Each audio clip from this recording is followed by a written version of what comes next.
Welcome back to another episode of ATtalks. We got a lot of amazing people today. We're continuing the ATS AT guide. So this is episode 3, the first episode we just graduated. What's next? The second episode, we talked about interviewing, benefits, and negotiating. So episode 3, we got the job. Hey, you're hired. Here's your keys. I'm going to see you tomorrow on Monday. You're coming in. We're going to assume that it's typical like summer, fall, and you got all your fall sports rocking and rolling. High school, college doesn't, middle school. But day 1, you're coming in tomorrow. What are you guys going to do? Figure out what the heck I have and what I don't have. I think that's probably one of the first things if I've never been inside the athletic training room or facility. Was there an inventory sheet before with whoever was before me? Do I have access to that? Can I get access to that? What's expired? What's broken? What do I need to fix? Those kinds of things. I think that's probably one of my first things I would do. Yeah, I would add in meeting people. I'm big on, a lot of things I know we're going to touch base on today, but one thing I would add in is meeting people, getting to know people as quickly as you can, as best as you can, and not just your coaches, not just your AD, but even your custodian staff, right? Who's working with you to help your facility look good? Secretaries, who's helping you to coordinate things and so forth. But definitely just taking the time to face-to-face meet people, shake hands, and find ways to be a blessing to them. Yeah, I was going to piggyback off that, Tony. I was going to start off with saying, honestly, it depends on your setting as well. In a collegiate setting, a lot of times when you go to your interview, you meet a ton of people. But as Tony stated, you don't meet the custodial staff. You don't meet some of those inside folks that you're going to be dealing with on a day-to-day basis. Again, from the collegiate side, some of the things I look at, I definitely want to look at protocols and procedures. I'm huge on that. So I want to go through EPA or EAPs. I've been dealing with chemicals lately too, but I want to check out EAPs, inventory, like Alejandro said, and all those different things that makes it viable for me to do my job to the best of my ability. So you start day 1 and, I make a list, which I did when I started here. I made a list of things I want to do in the first week, second week, and third week, and so on. And all those things started first day. So I agree. Yeah, to jump off that, making a list. I'm big on writing things down, making a list. Just know that on your first day and on, I've been in many different settings. On my first day, I'm just bombarded with all kinds of information, names, people, locations, numbers, passwords, all kinds of stuff. Make sure you have a way to remember that. Write it down, put it in your phone, carry a notepad with you, whatever, however your style is to remember things. But also just kind of give yourself the grace and the patience to know that, yeah, there's going to be a ton of information thrown at you on your first day and a lot of things to get used to, but you don't have to absorb all of it right then, right there. There's going to be tomorrow and there's going to be the next day. So you don't have to get everything right there on your first day. I think one thing as you're walking around, like you guys are saying, EAP, meeting people, I'd probably be walking around, if I had a business card of some sort made, I'd be walking around handing those out like candy to everyone I could find, and make sure you're writing down their names, because you're one new face for them, but you're going to be meeting 20, 50 new faces for yourself. So as soon as I hand one out, I'd write their name down too and figure out who it is. I try to figure out what places I have access to and what places I may need access to, and figure out just sort of the lay of the land and sort of where Rob was going with the EAP portion. What parts of the EAP can I specifically impact, and what parts of the EAP are done above my pay grade? Like what stuff is done on the admin side of everything, and what stuff do I have to do for the emergency care of the patients? So those are kind of the places where I'd start and how I'd sort of go about stuff. I would go in flexible. Things not to expect on your first day is to completely move into your office.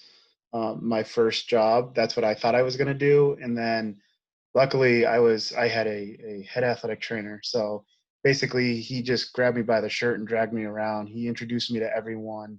Um, had me go to campus safety to get all my IDs, get all that stuff, which is stuff I didn't really expect, just because I was brand new. So I think just like making sure that you're comfortable enough in the situation where, like, if you have a plan, that it might not work. So That brings up a funny story. My first day at Dorsey High School, I was given a room, and my husband and I cleaned, and we were there like the Friday before school start, or the Monday before school started. School starts on a Tuesday. I show up to work Tuesday morning. They tell me I'm not in that classroom. I'm in another classroom. And so I had to, after teaching in a classroom where I had none of my supplies, I had to move everything after work on Tuesday. So definitely not expecting to move everything in on the first day is extremely important. I learned a lesson there. Look, I was gonna come back off of Ed and say, you know what we forgot to say? Day one, breathe, right? I don't know what to say about that story, Alex. God, I'm pissed off, but you live and you learn. Yeah.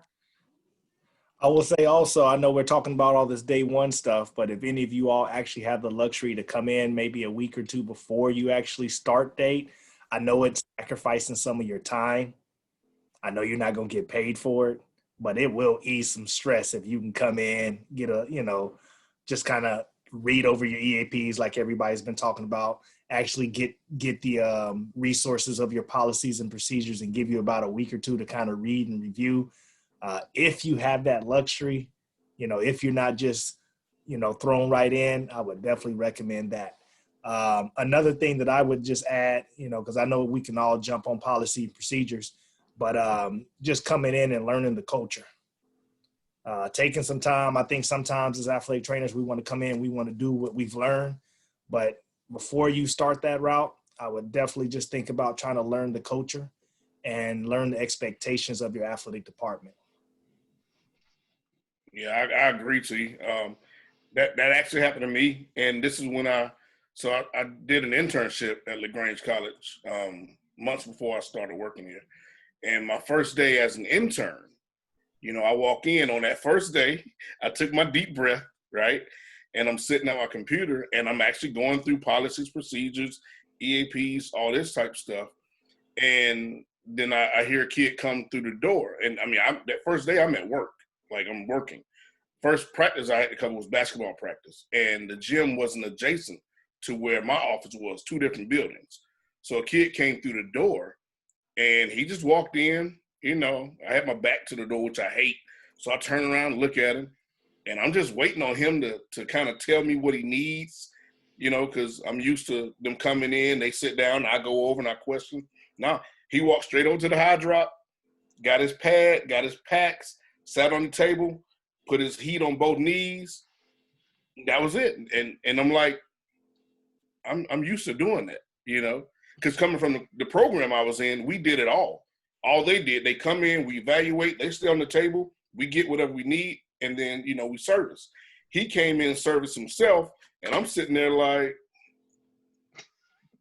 okay, and like you said, that culture, I had to understand that some of these kids, and it's a D3 level too, they're a little bit more self-sufficient. And I had to get used to that, right? Now, he couldn't just come in and not say anything anymore. He at least had to speak. But, I had to get used to that. And like you said, you got to get used to the culture and how things have been done. And you look at those things and you determine what you might want to modify, adjust, or change. And then you go from there. So that's a great point. yeah, I think piggybacking off of learning the culture, I'd say going with a mindset of just be prepared to observe everything, how other people in the department interact with others. So even if you're down the hall, you kind of read body language, try and figure out what people are like, as best you can based on that. I was not like that, and like formed opinions quickly, which wasn't great. But when my new boss started, he was very much stand back, observe everything, and I don't know. I feel like that's such a great attitude to have, because then it doesn't put pressure on yourself to feel like you have to know everyone right away as well. So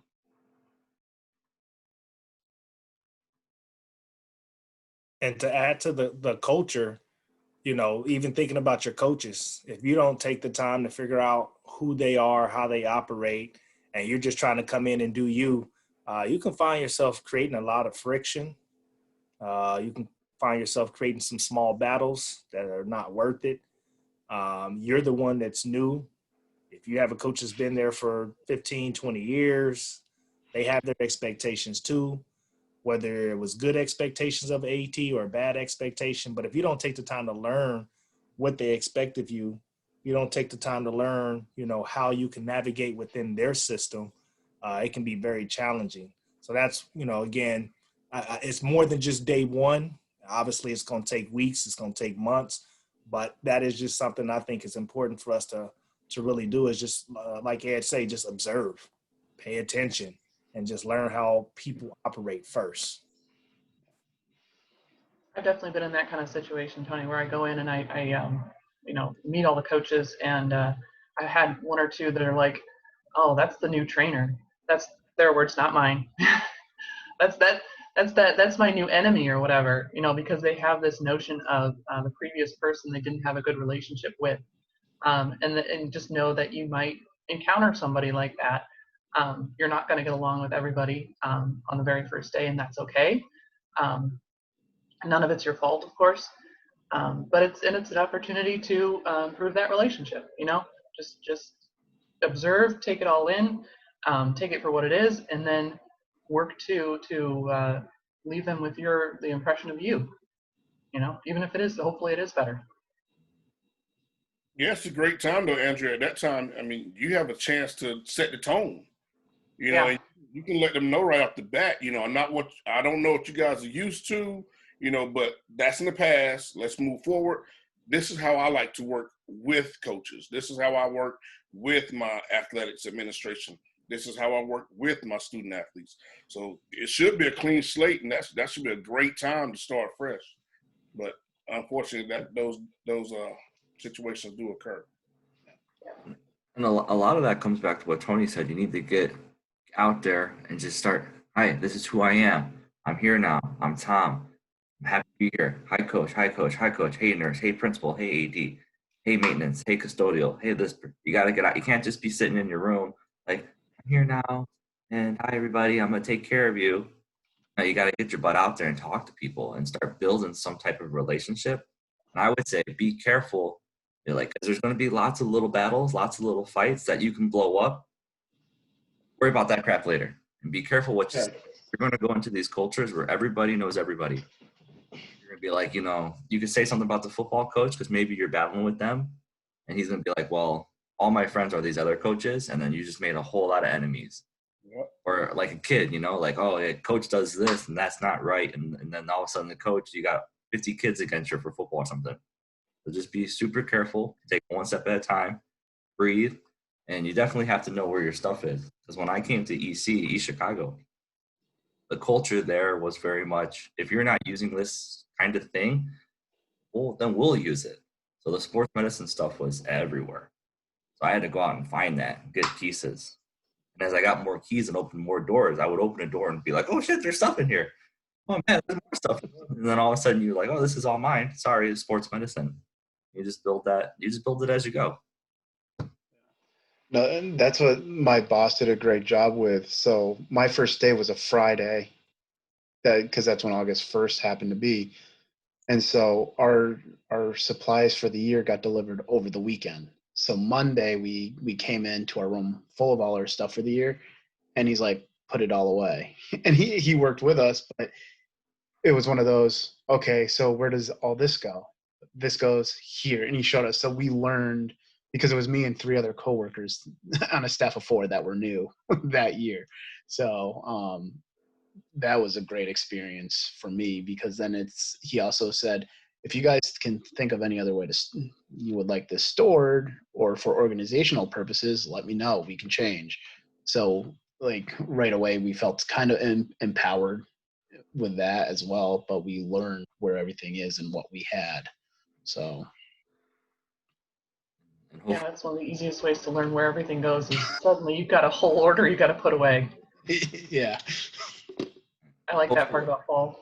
hopefully you've had that budget talk already with the people that control the money, and it's August 1st and you have 8 sports going and you're like, hey, we've got nothing and I need, A, B, C, and D. Here's $1,200 bid. They're going to look at you like you're crazy. So make sure you have those talks earlier. Do that episode 1 and episode 2 for sure. Yeah. I just want to jump back real quick into culture because I especially being the first athletic trainer at a high school, it's always going to be very, very difficult. And like Ed said, watching back and observe, like I people watch a lot, and that's what I did a lot at Dorsey. And I learned the way things were, and I, found out how things can improve and what I can do to improve the culture. And like it's all a combination, I think, of what everybody has said. Introduce yourself, especially the secondary school level. Get to know your plant manager, who has all the keys in the world. Get to know the person who is going to be entering your pay. Get to know every single person that you can, when you're filling out paperwork and all of that. And then picking your battles once you observe and find out how people work, right? I let a lot of things go, but my first year when I had a track coach undermine me and take a student to a doctor who I found out was a physical therapist behind my back so that they can run a track meet on a grade 2 hamstring strain, I chose to fight that battle because you're not going to do that. But not having this storage room at this time, like pick and choose your battles. Eventually, once you build those relationships, you can make more ground. Now I'm in the place where every new coach has to come in and get to know me, know how I operate, know how I work, instead of the other way around. And you do that as you establish yourself and you create those relationships. But it's very important, especially as a new grad, as the first AT at a high school. They've never had an AT before. They don't know how things work. They don't know how policies work. They don't know how procedures work. They don't know how laws work because they've never had someone there to implement those things. So it's going to be very, very difficult in the beginning. That's why I think it's very important, like for what everybody has said so far, get to know those policies and procedures, get to know those things, see how things are, what you can do. Make a short-term goal list and a long-term goal list, what needs to be done immediately, the big priorities, and then what can you eventually change as you are there, hopefully for more than a year or two. I agree with what everybody said so far. I think a combination of everything, specifically to myself in the secondary school setting, is going to help out new grads a lot. And that situation, Alex, can go a long way, especially to a first year or somebody that freshly graduated. Know your worth, and know that your job is to take care of those student athletes, and your job is also to educate and counsel the coaches to let them know how this thing works. And it could be daunting. I've talked to mentees that got hired and they get to a place where, let's say, the football coach has been there for 25, 30 years, right? And he's accustomed to doing things his way. And they're new and they don't want to, they tread lightly because they don't want to piss anyone off. No, you got a job to do. And at the end of the day, if it brings up a tough situation that you have to take care of, you got to do that, because somebody's kid's life is at stake. And just like you said, those coaches will definitely, they'll undermine, they'll go behind. I had one time that Slick told a kid, like, hey, don't say I told you, but, go see this doctor. Of course I'm going to find out. Number one, I know all the doctors around here. So I got the call before he got an appointment. It's like, you can't do, but had I not been here and established that ground, I would have never got that call either. So you got to do things the right way. You got to understand that, even if it's, what's the new saying, popular to or unpopular opinion or whatever it is, you have to do what's right at any rate. And if that pisses a couple people off, as long as you can stand your ground and say why you're doing it and it's the right thing to do, then that's it. Now, I don't want to, sugarcoat it. Some people have lost their jobs because of that as well. But if that happens, if it were me, I still feel good to say I did what was right.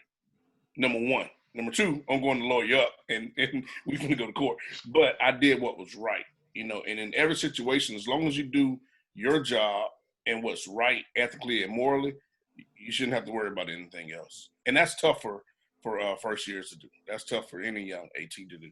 I think that's why it's really important to have those policies and procedures in place, right? One of the things on my to-do list as a new AT at Dorsey was create an injury management protocol. Okay, when should you as a coach send a kid to me? Because if it's for a boo-boo, okay, if I'm rehabbing someone, I don't need to be interrupted with that, unless it's like a severe laceration or something that I need to attend to right away. If you think it's this, especially if they're, because I don't travel, if I have home games, the coaches are responsible for the students. So if you're by yourself and you suspect X, Y, and Z, this is what you do. When you come back to school, you send the kid immediately to me. Like establishing those kind of procedures and protocols, like even like a general for a muscle strain, expect the student to be out for 2 to 4 weeks for this grade. And that way, just so that you already have something to back you up if a situation does arise. Well, did you look in our injury management policies and procedures? Did you see, those kinds of things? I think policies and procedures are very huge, especially in the secondary school setting when you're going to be dealing with a lot of coaches and parents, so that they can understand that, yeah, I'm not going to let you go run track with a grade 2 hamstring strain that just happened 2 days ago. Like, that's just not going to happen. So that's very important. And add to what both Rob and Alejandro is talking about in regards to, like I said, knowing the culture. But biggest thing is as you're knowing the culture, sitting down and actually meeting with your coaches, right? And trying to do that prior to the season, I think is vital, right? So I know this may not be done on the first day, but you should already have on your to-do list trying to meet up with your coaches. If you can meet with them all at once, great. I definitely recommend maybe meeting one-on-one, but getting some feedback in regards to the previous athletic trainer before you, getting her feedback again in regards to their expectations of the services. And also, if you're going to create these policy procedures, that's the time to educate about concussion protocol, educate about injury management, educate about your philosophy of care, right? Make sure that your coach knows on the front end. Don't come to the middle of the season and coaches had this expectation of care and now you don't do it that way. That's going to create a battle that you could have avoided by addressing those things on the front end. And I think that's really important for you all to learn as young professionals, is trying to have these meetings at the beginning of the season. And actually, I'm having a brain fart now. But again, just to highlight, doing these things on the front end can save you a lot in regards to addressing your coaches. Yeah, Tony, I was going to say the exact same thing you said. Nobody likes surprises.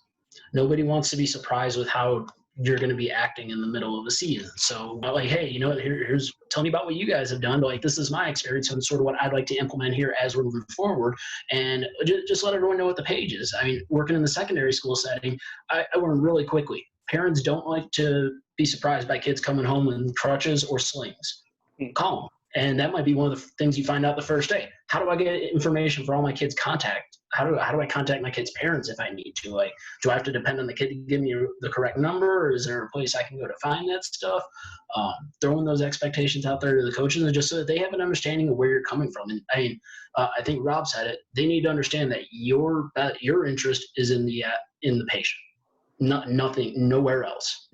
Nowhere else should our interest be. We always have to be patient focused. I mean, that's why we have this job, and that's why we're on campus is to serve the patient. So, eliminating surprises and having that main focus, I think, is going to make anyone successful if they sort of stick to that and roll with that as they move forward. Patient-centered care, right? It's Yeah. especially in the secondary school setting. If you are the first AT, you are going to get a lot of people mad at you for keeping kids out for a grade 2 ankle sprain. You're going to get, things that normally the coach would tape up and have the athlete go back in there. They're used to that culture. You coming in as a first AT, you're going to have a lot of people fighting you back. And so that is not as normal, and that's to be expected. But like Tony said, education is huge. Explaining how the body works and why we need this amount of time, and also explaining that every athlete is different. You can have a kid bounce back from a grade 2 in a couple of days, and you can have a kid who will take a little longer. It's explaining those kinds of things and educating the coaches. I created a binder with everything for them, including the EAP and all my policies and procedures. And I think, that establishing myself and then creating that way when a new coach comes in, they get that folder, and then we meet, and then we just go over that stuff. So all of that is really huge. And that way there are no surprises, and you're all on the same page. Once they're educated, they know what to expect depending on what the athlete's injury is.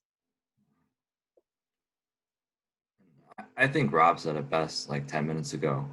You have to always put the athlete first every single time. It doesn't matter if the coach has been there 5, 10, 30 years.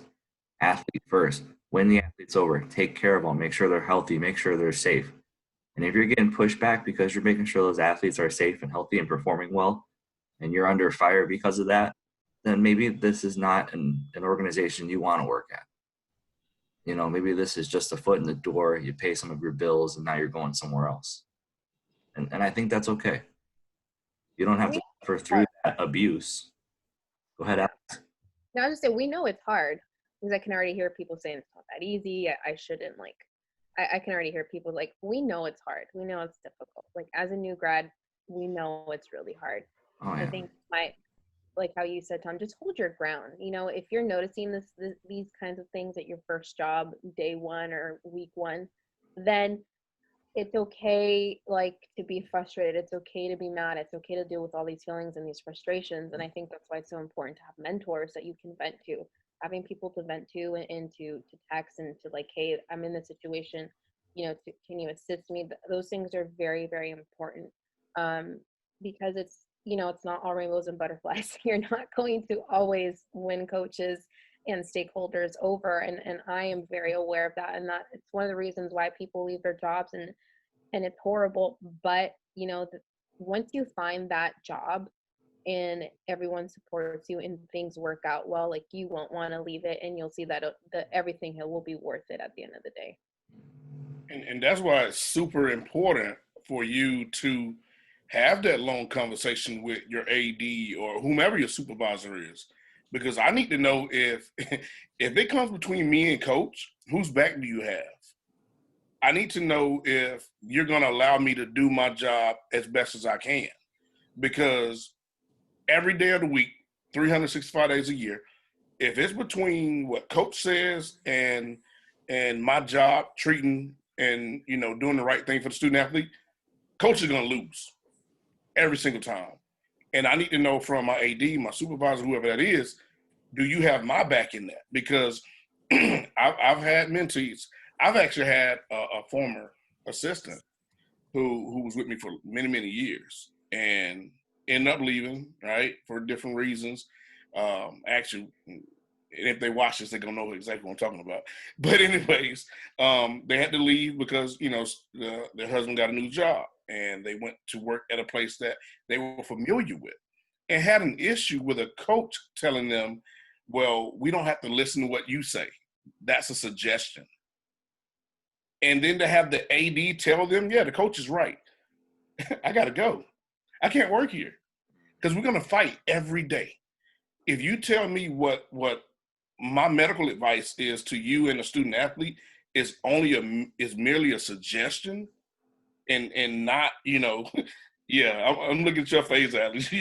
I was the same way. And I'm like, hey, there's no way in the world.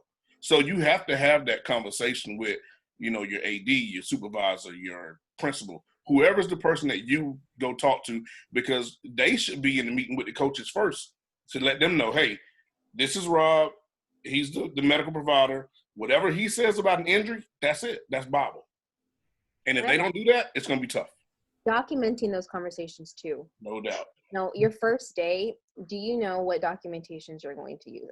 Are you using a electronic documentation, sportswear, healthy roster, all those, or are you still doing it by paper? When I got Dorsey, they were doing it by paper and then transferring it onto an electronic. And I'm like, why are we doing double work? Like, this just doesn't make sense. Do you even have something to document? Do you have to create your own, like a Google form or something to keep all these things in place?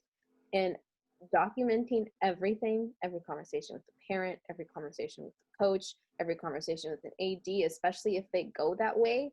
I love emails because you can always go back and track them and see what was said.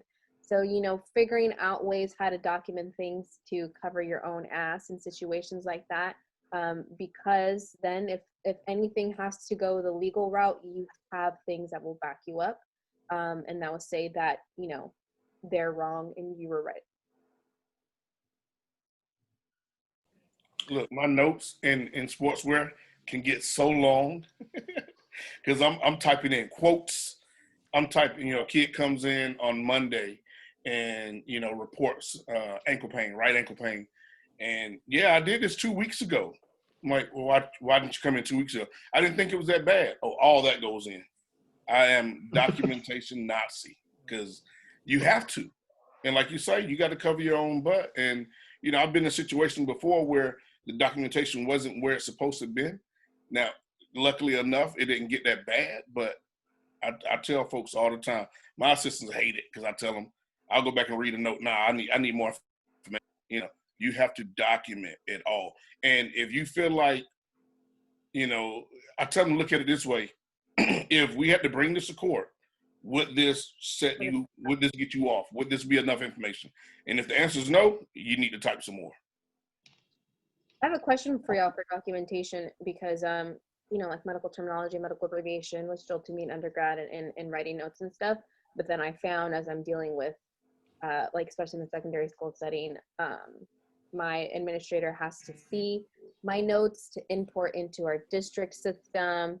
And then, so they don't understand what that HX may mean history. So as a new grad in your first job, did you notice that you had to step away from the abbreviations and the medical terminology and kind of do layman's terms? I definitely stepped away from it, not just from, we use healthy roster. So for one, I stepped away from it because I'm not always communicating with other healthcare professions. I'm communicating with parents, I'm communicating with coaches, and I'm communicating with AD. So I can continue to create one message and then create another one, or I can just create it so all parties understand. And because I've been doing that for so long now, honestly, I don't remember all the abbreviations. So it is what it is. As long as the information is correct, that's all that really matters to me.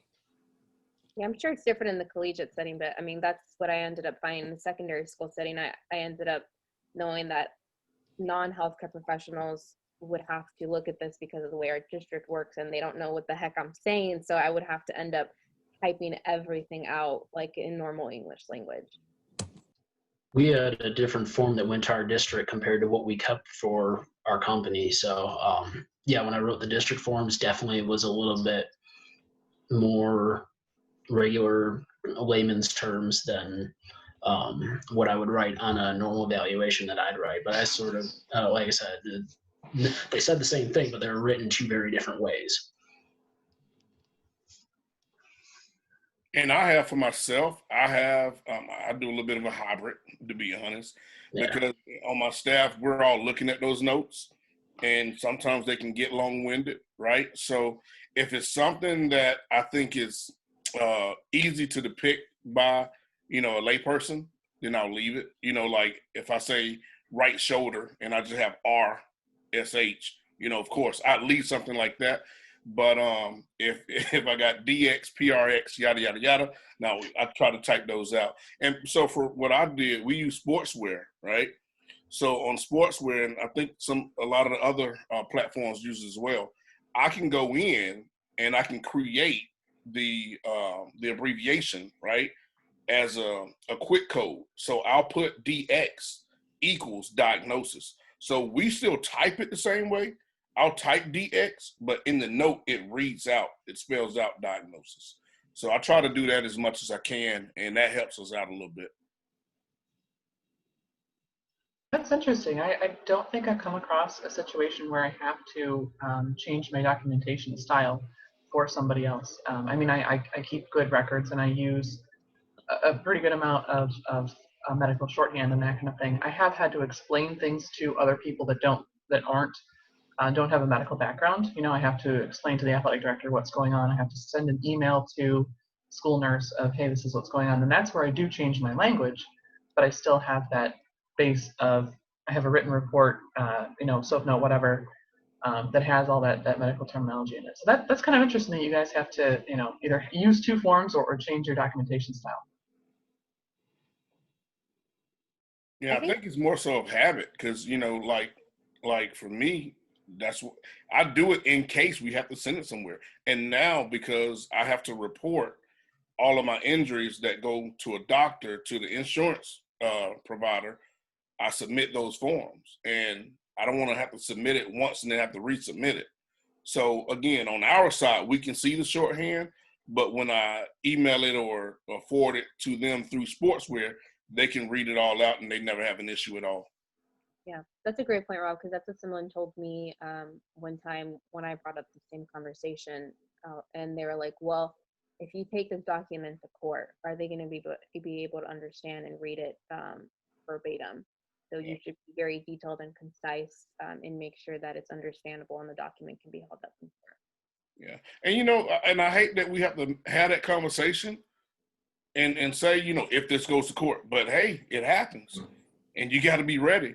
Because the one thing you can't do when you have a situation that goes to court, you can't go back and edit those documents now. That looks like fraud, and a lot of those platforms like Sportswear, ATS, and the other ones, they have timestamps.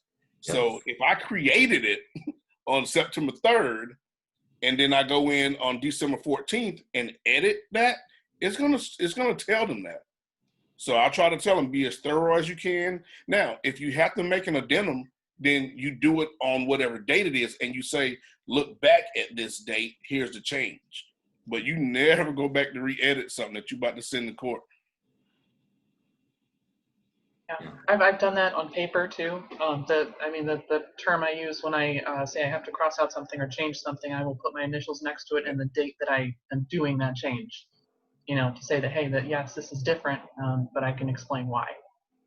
Yeah, and that's great because some people don't know that. Some people don't know if you scratch something out or reword it, whatever, initial it, and that's actually held up. Mm-hmm. So another point I wanted to address for the young professionals, after you've actually had the opportunity to meet with your coaches, address the policies and procedures, injury management, and so forth. Again, I expressed earlier, getting feedback from the coaches in regards to their expectations of care. And so the biggest advice I will say, though, for your young professionals is in that first initial meeting, don't be so quick to be like, yes, I can do that. Yes, I can do that. Yes, I can do that. I'm just letting y'all know. As much as you're trying to build that relationship, as much as you're trying to let the coach know that you're here, my biggest thing for you all is to take that feedback, take those expectations and say, thank you.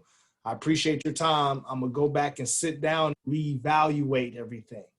Give yourself some buffer time to evaluate how much time you're able to put in, how much support you have, what resources you have. Take all that into consideration and then establish your boundaries. Preach, Tony. Yes, because after you get that, then you go back to your coach and say, hey, I've heard what you said, and this is how I can reasonably provide service for your team, but ultimately provide the best care for my student athletes, given all the things that I have available to me. That would be my biggest point for you young professionals. I have a really hard time still saying no. And please, all my young professionals, say no. It's okay to say no.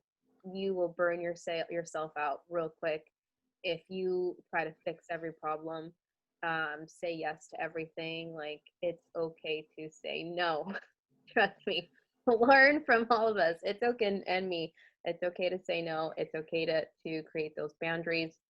And I have my foundation that I work for sends I think I get a survey, like how did I do survey every year to all of our administration and our coaches, and that's where we get our feedback from, and then we review that. So even making something like that, if you don't, like a simple Google form to send out, and then you can evaluate all of that, and then at the end of the year, I think that's when, don't try to do the end of the season, because then you have another season starting as soon as one season ends, or one season's going into another season. So it's hard for you to do those things in between seasons. So I would say at the end of the year, at the end of the school year, take that time, evaluate that feedback, and then you can make some changes slowly.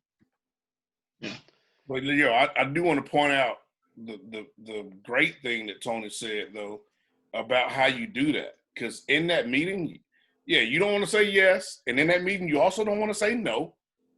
You want to say, give me time so I can go look at all that I'm doing, make sure I have A, B, C, and D, in place to make sure I can take care of that properly.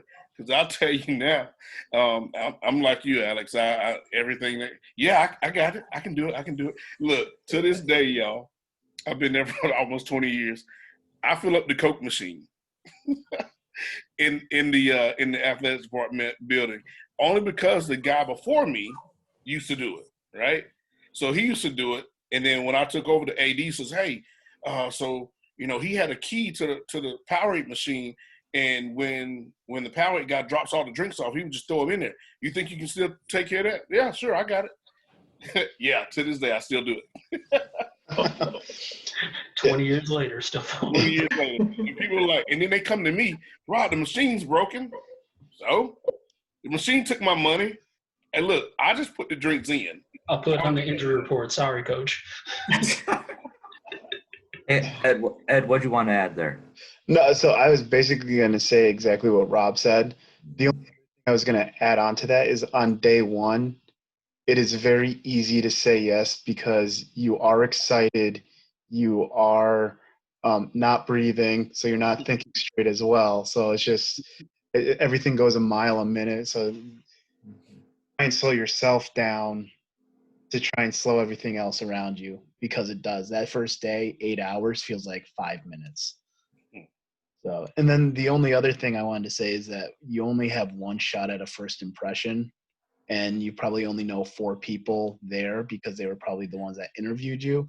So making sure that you present yourself in a way that you want to be, or how you want to be seen and respected by everyone.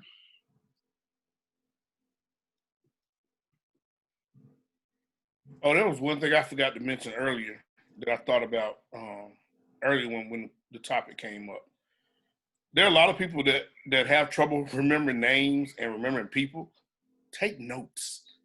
There's nothing wrong with that. Walk around with a pad. Guy I worked with for the first 5 years, he'd always have a pen and pad in his back pocket. And I ain't gonna lie, y'all, I used to laugh at him like, man, you old, like you can't remember nothing.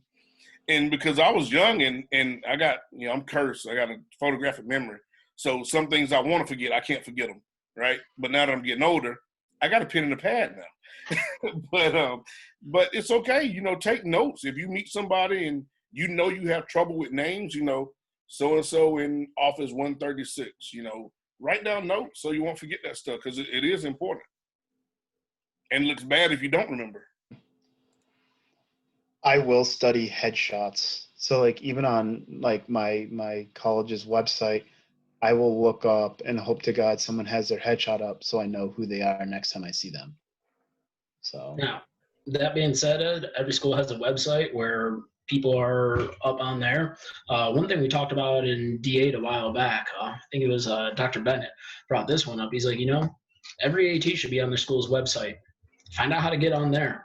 He's like, they got the third offensive line coach from every football team on their website. You can be on the website too. So say, hey, you know what?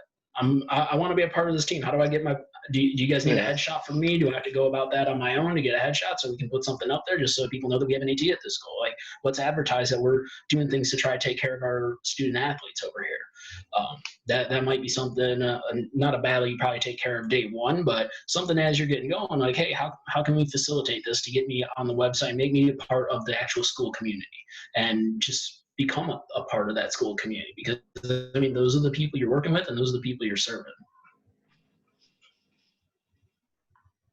For my emergency medicine people out there, I know we got Dylan out there, Mike Hop out there. They're always pushing that information. But I know we talked about the EAPs earlier before, but definitely just making sure all your emergency equipment works, on day one. You do not want to go out on day 2, day 3, and AD battery is dying or the pads actually aren't effective. So little things like that on day 1. EAPs is important for you to know. But right along with that, you want to make sure your equipment is ready to go. Have we mentioned nurses yet today? We have not. No. I don't think we have. You better know your nurse. Know your nurse, know your nurse, know your nurse, because that is your advocate during the school day. If you're not allowed to be on campus during the day, they're your eyes and ears during the day. Like that's someone you need to be talking to, because if your athlete gets sick during the day, some people may say, I'll just wait till the AT gets on campus, or they go to the nurse. So you need to make sure that relationship is being cultivated from day one. Like that might be before anyone else, to be honest. I can tell you one benefit of knowing your nurse is that if I email 6 teachers tomorrow saying this person's concussed, we need to modify A, B, C, and D, they're gonna be like, who the heck is Tom? And I don't care anyway. But if Nurse Bobo sends that email, it's getting done. Exactly. Period.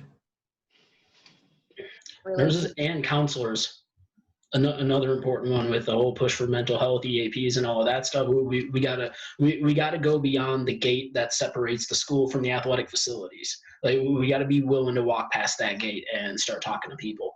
We have a gate at our school. I don't know what y'all got at your school, but Vegas, all the schools are outdoors and all that stuff. About a figurative gate. No, we literally have a gate. Yeah. The gym's over there on that side of the gate, and all the fields are over there, and the school's over here on this side of the gate.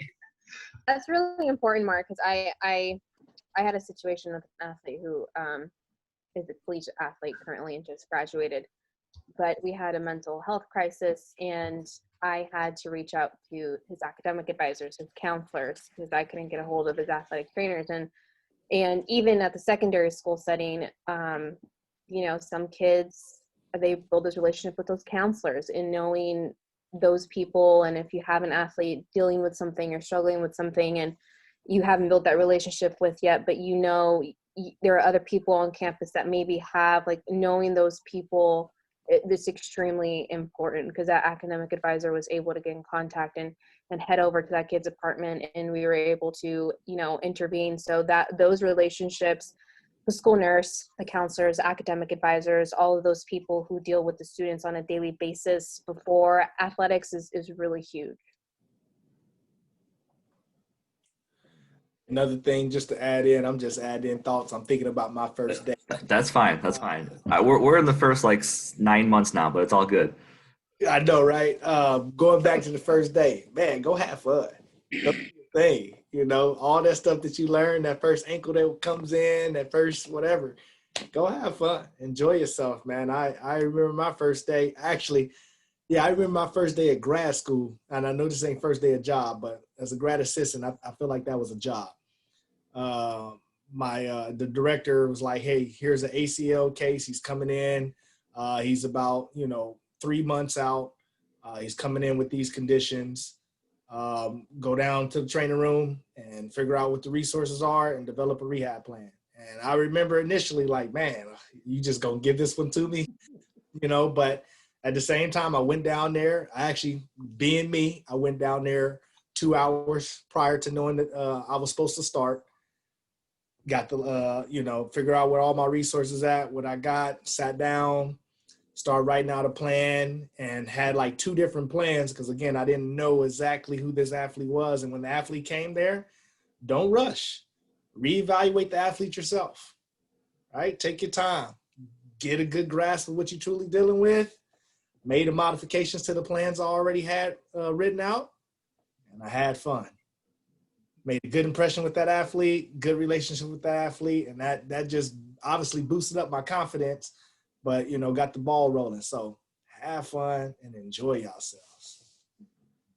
And if you're at one fancy school, oh, go ahead. Sorry, go ahead. Shoot, what was I gonna say? Oh, I was gonna say just to go off what Tony said about having fun. I make a point to you know, at the end of that first day to sit down and go over all the notes that I've taken, whether it's in my phone or on a pad of paper or whatever. You know, clarify what you need to clarify so you remember it for the second day, and then find a little way to kind of celebrate. Hey, I finished my first day at this new job. You know, whatever that means for you. I don't know. Go pick up something on your way home that's your favorite dinner. I don't know. But yeah, just find a way to kind of sit down, breathe, recap, and then maybe celebrate a little bit. Yeah, don't take work home with you. Celebrate. Yeah. Decompress your day, because day one is a lot. Don't go home after day one and like try to tackle everything at home. No, decompress. You leave work at work? How's that? No. Who does that? I've That's learned got to do boundaries, that. Steve. What profession is this? It got harder when my home became my job because of COVID, but I started to do that. I started to leave it and especially on the first day, because you're going to be so overwhelmed. Your mind's going to be racing. You know, like Andre said, look over those notes, just decompress, but don't try to continue solving everything at home after your first day. Just celebrate your first day, definitely. And if you get hired at a fancy It's school, easier said though. You know, oh, it's hard. it is tough. It is tough. You know, All year one's hard. I don't want to be doom and gloom, but man, dude, year one, that's the hardest year, straight up. It gets easier after year one, but that's a grind, struggle. That is, you're gonna win some battles, you're gonna lose a lot, and there's gonna be a lot of time where nothing gets better, and you're gonna question, am I doing this right? Am I at the right place? You're gonna question your own methods on your philosophies of athletic training and how you do things, so you're gonna grow and you're gonna evolve. It's a lot. And then and like you said, Tom, you pandemic brought. I'm comes sorry, in. Ed. Go ahead, Ed. No, I was just gonna be a wise ass and say, then every once in a while, a pandemic comes and just screws everything up. Yeah. So it doesn't matter how long you've been in the profession. You know, so Tom just said something that made me think. You know, I know the discussion topic was, you know, day one. You know, year one, and day one all the way through year one. One of the things that was tough for me, and it was, you know, it's never been my confidence. It's never been my belief in me, but everyone questions, right? Because you're going to get that one injury that you're going to, you know, do everything from A to Z, and then find out, you know, well, kid tore the ACL, kid had a fracture, whatever, and you're going to sit there, well, how the hell did I miss that, right? No, unless you have MRI vision, that's what those diagnoses are for. You know, calm down, chill out, relax, use the tools that you have in your tool belt, and if you do have questions, refer. And I'll tell you, that was one of the toughest things for me for the first couple of years, right? And then fast forward to like year 12 or something like that. I had a kid come in. He was a freshman. Kid came in after hurting his ankle the night before. And it was on the last play of a scrimmage, right? Football play. Last play of the scrimmage. He comes in. I put him in a boot, put him on crutches. Just so happened his parents were there too. So I explained to them, well, he's got great range of motion. Strength is even good. I'm going to put him in a boot. I'm going to meet with y'all tomorrow morning, bring him back in. We'll start on some rehab stuff, start some exercises. You know, big deal. I gave him a cryo cuff so they can take home with him. They took him to the hotel with him because they were from out of town. Brought him back the next day, and we got to going. Day one, we're working. And this kid was so quiet, but he's a freshman, so I didn't really know him that well. But I'm asking every day, how's it feel? It's all right. Every single day, y'all, for 4 weeks, because the rehab treatment went about 4 weeks long before I actually finally referred him, because he would come in on one day, and I mean, it's huge, right? It's big. and I do high volt and game ready. That's my number one way to reduce inflammation. And I get all the information out, milk it all down. It looks great. He walks around in like moccasins or something like that, right? I'm like, no, you need support. So every 2 days it come back in, it's blown up. But he had full range of motion. Y'all, he was doing single leg storks, right? So strength was fine. He was doing single leg calf raises. Strength was fine. But there was something about that inflammation I didn't like. So I called my doc, who I already told him about it, because at that point I'm like, it's a grade 2, right? So I talked to him. I said, I think we need a picture. I don't like how this inflammation is not going away. This guy texts me back after his appointment. My doctor texts me. He's like, yeah, he's having surgery in the morning. Okay, well, what's the deal? He had dislocation and calcaneal fracture. And for 4 weeks, this kid, the most pain, he'd say, it's all right today. So now a younger me, I probably would have jumped out a window, or I probably quit. But at that point, I've been in the game for a while. So I'm like, damn, that. It wasn't even about me. It was about him. Like, how the hell you do all that with that type of injury? But you just never know. You never know. And until this day, he and his parents, they still send me messages, and I talk to him every once in a while.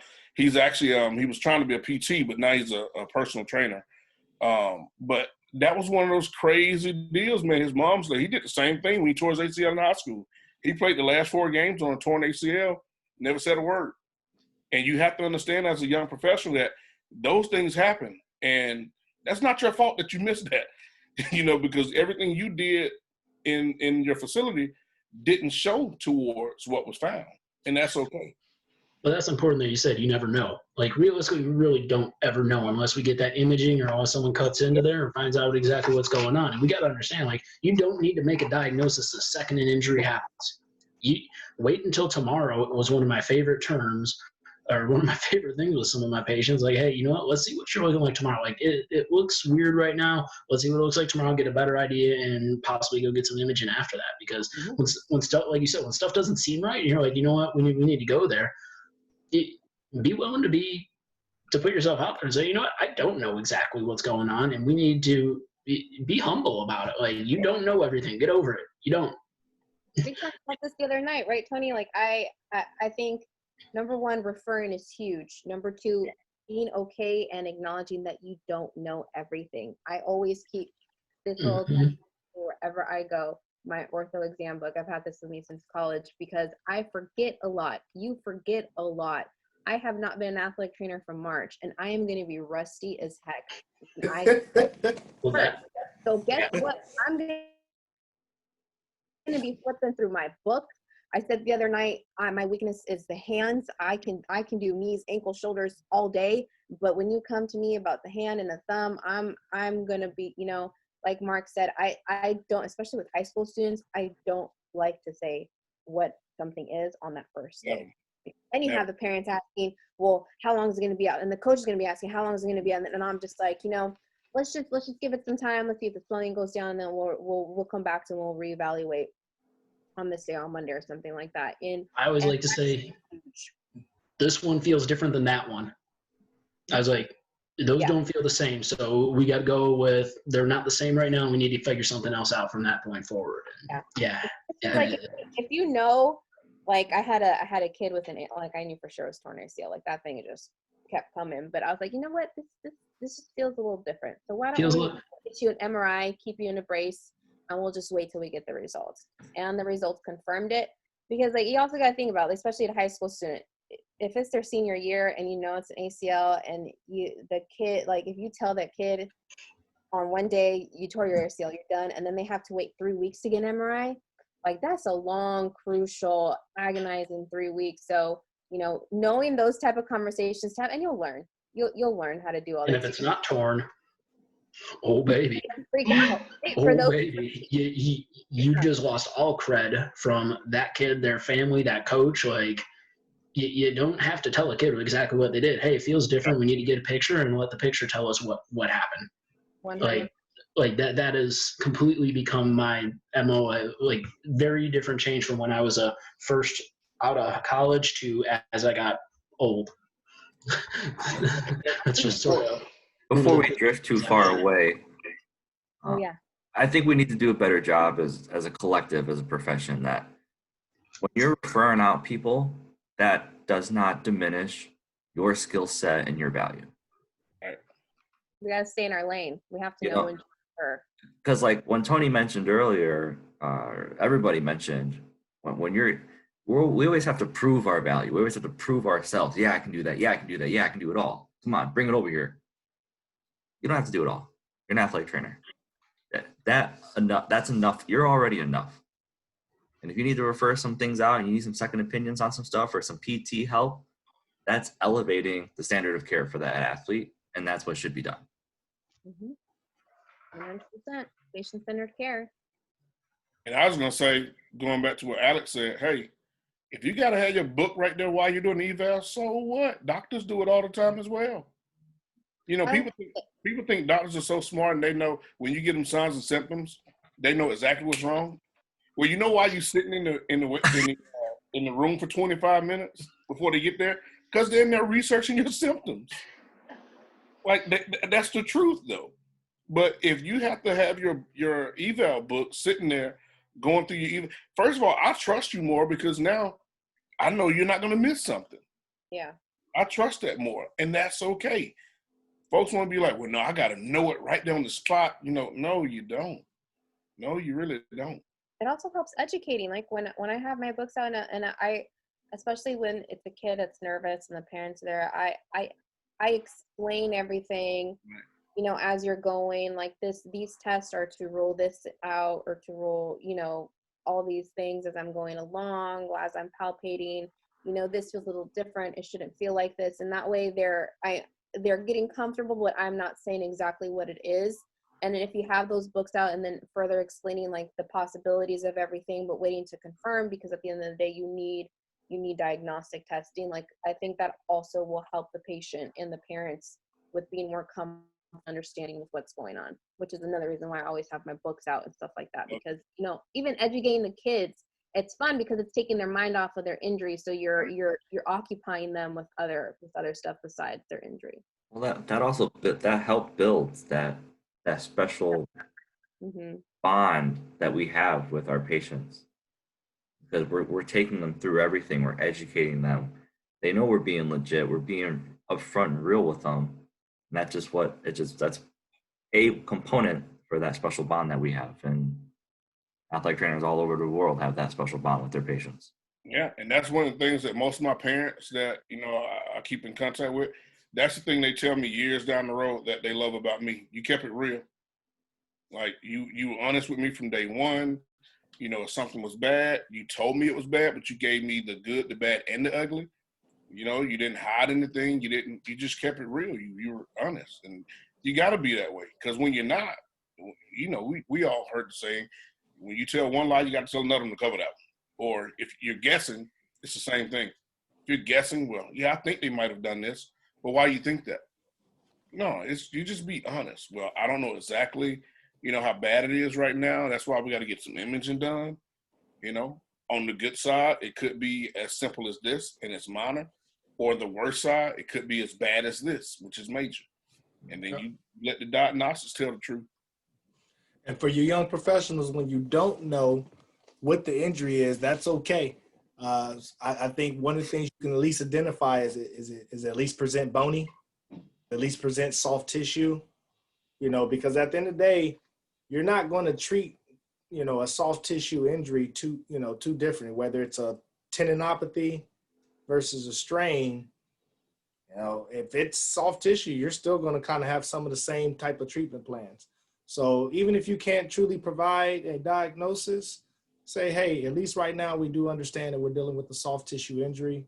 You know, I still want to refer to get further information so that we can educate you. And I think that's the biggest thing too. I always tell my staff, if you can't tell the athlete what is going on with them, then we need to refer, because the athlete needs to be educated, and the parent, obviously I work at the high school level, so the parent also needs to be educated on what's going on with their child. So if I can't tell you, then we have to refer. There's no question. There's no sitting around and trying to see how they progress. No, I need for my athlete to know what's going on with them. Okay, so that we can educate the athlete, educate the parent, educate the coach. And then that we can move forward with the efficient or proficient treatment plan, right? Or treatment plan. And I think that's the biggest thing. So young P's, again, you get in there, you get that first injury, you don't know, take your time to educate. Take your time figuring out how to be able to educate the patient. Closing remarks. I know we went super passionate there, and we've been talking for like an hour and 10 minutes. So closing remarks. We just covered like 4 topics. I love it. I'm all pumped up now. All right. Well, hey, I appreciate all of you spending an hour and a half of your time on this Sunday. Great week. Have a great, holiday. 2 years. All the above. Thank you very much. I'll see y'all soon.